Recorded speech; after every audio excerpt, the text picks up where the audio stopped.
Parenting is the hardest job that you start before you've had any training. How wild is that? If I were to start over tomorrow, there's 3 things I would do differently.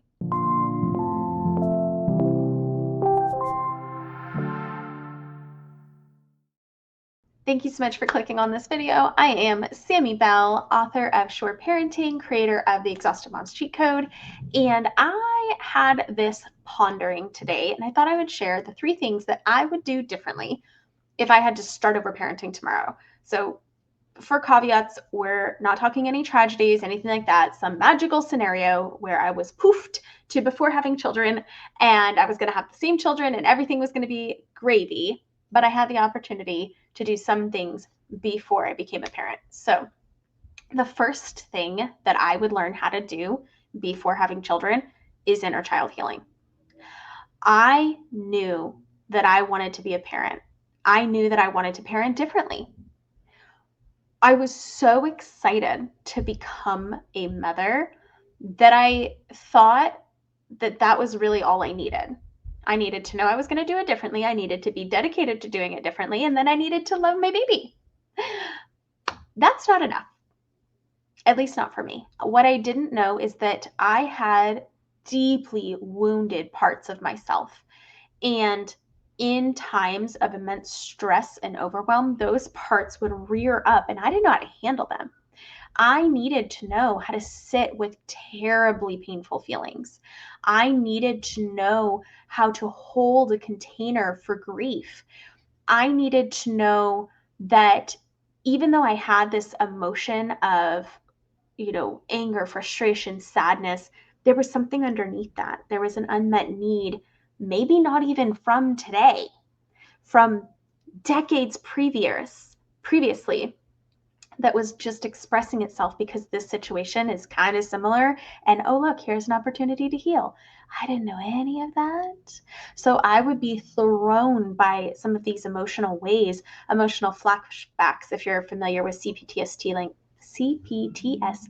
language. Emotional flashbacks, if you're familiar with CPTSD language. And I just felt terrible. I felt like a terrible person, a terrible mother. That wasn't necessary. That shame spiral was not helpful, and it didn't help me become a better mother.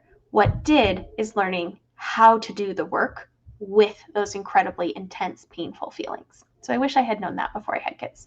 Number 2 is that I would drop perfectionism. Easier said than done, I know, but there was so much pain and anxiety and shame that was unnecessary in my world. I was a perfectionist child. I was a perfectionist student. I became a perfectionist mom. This shocks no one. But it created such an unrealistic and unnecessary standard that I was left dealing with pain in motherhood that made me a worse mom, at least temporarily. And I wish I had known that my judgment of my own mothering really only needed to be, what are your values? Are you aligned with your values? If you're in alignment with your own values, it does not matter what somebody else is doing. And because I was not clear on my own values, I hadn't identified them, I hadn't codified that system for myself. I was looking outside of myself to see how everyone else was doing it. And then basically anything different proved that I might be wrong, that something was wrong with me. And of course, that's not true, but that's what felt true for me. I wish that I had embraced the idea of doing things my own way sooner. I did to a degree, thank goodness. But even within that, it was my own way because it was different than how I was raised, but it was still based on these ideals outside of myself. Instead of really focusing on the child in front of me, the relationship in front of me, and nurturing that. And if I had been able to drop my own perfection, I think it would have been a lot easier to drop the expectations on things that didn't matter and only focus my energy on those value-based expectations that do matter. It would have been a lot more peaceful for all of us.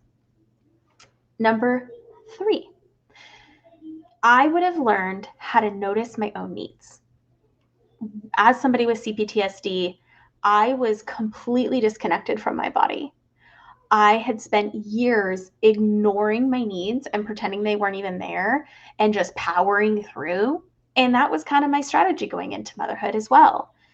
And the problem with that is that when you are under resourced, you cannot perform at your best. If I had learned to be connected to my body, to notice my needs, I would have had a much less anxiety and depression filled postpartum. I would have been able to care for myself physically, mentally, emotionally, socially, relationally, spiritually, all of the ways. And that would have filled me up so that I could show up even better for my kids. I wouldn't have had as many experiences of overwhelm because I would have felt resourced and supported.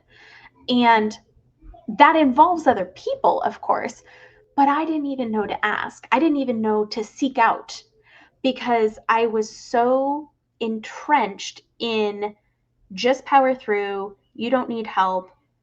Don't be a baby, pull yourself up by your bootstraps, like hyper individualism. And the idea that needing support somehow was some sort of failure. So much so that I might as well just pretend I don't have needs at all and just kind of disconnect from them entirely. And I think I did myself a disservice, and I think I did my kids a disservice by living that way for a really long time. So if I had the opportunity, I would learn inner child healing and emotional holding, being able to tolerate difficult emotions. I would drop perfectionism, and I would notice my own needs. Those are the 3 things I would do. So if you're not a parent yet, do those 3 things before you become a parent. It will make your life much easier. But if you are a parent and if you share similar thoughts about this topic, one, I would love to hear what your 3 are. What are your top 3? And they don't have to be so serious. Okay. So, like, my honorable mention is I would never have introduced the concept of swallow toothpaste and spit toothpaste. The fluoride free stuff is like okay to swallow, kind of. So, when my kids were like really little, like 1, I wasn't a big stickler about spitting it out. I'm like, whatever, it's fine. I just brush their teeth. Can I swallow it? Sure, I don't care. I would not have done that because now I have a 5-year-old. He's like, well, why can't I just use the swallow kind? I don't like to spit. I was telling my husband yesterday, I was like, if we have another kid ever, which we're not planning to, but if we ever did, from like 9 months on, I'm going to go spit it out, spit the toothpaste. Even if they can't spit yet, we're going to pretend. And it will only ever be spit toothpaste, even if I'm lying. Yes, you heard me right. I will lie to my child. I will use the swallow safe spit toothpaste and call it spit toothpaste because this is an avoidable problem. It's also a very, very small problem, but the solution popped into my mind. So anyways, my point is you can have serious ones. You can have very non-serious ones. I'd love to hear them. I'd love to hear when you think back, if you had to start over today or tomorrow or whatever, what are 3 things you'd do differently? That's fascinating to me, and it's a really cool conversation. So let's have that in the comments. Also, if you're sitting there going, yeah, and I still don't know those things, fair, you're definitely not alone. That is why my job has existed for the past 8 years. But I want you to know something really important. It is never too late. Because of this super cool feature of our brain called neuroplasticity, we can learn and grow anytime at any age. So I have actually been able to spend years learning how to work with my inner child. I have calmed my inner critic, who is responsible for that perfectionism, and created this allyship where my critic now sounds more like, are you sure that's aligned? Because we know now, like, that's what we care about. I have made my life and my setup and my situation work for my unique needs, for my kids' unique brains, and for our family as a whole. That means we do some things differently, and that's okay. In fact, it's not just okay, it's ideal. I encourage it. If you want to dive deeper into this whole topic, you can check out the Exhausted Moms Cheat Code on my website, shoreparenting.com/exhausted moms cheat code. Or you can set up a free call. bit.ly/callsammy, and we can talk about your unique situation. What are the things that you want to add to your family to make life easier? What are the relationships that you want to cultivate? What are the patterns and behaviors that you want to see to smooth things out for you and your kids?